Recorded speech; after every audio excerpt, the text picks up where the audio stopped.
ভালো করে শুনুন। আপনি একটা পেন নিন এবং আপনার ডায়েরিতে একটি ব্যক্তির নাম লিখুন, যেই ব্যক্তিটি আপনার অবর্তমানে আপনার পরিবারকে আপনার মতন করে দেখবে এবং আপনার সমস্ত পরিবারের দায়িত্ব নেবে।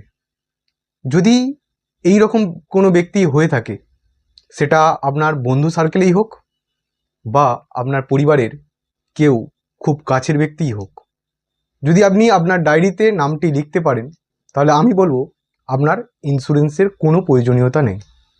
যদি এই রকমটি না হয়, তাহলে আপনার অবশ্যই একটা ইন্স্যুরেন্স নিয়ে রাখা উচিত।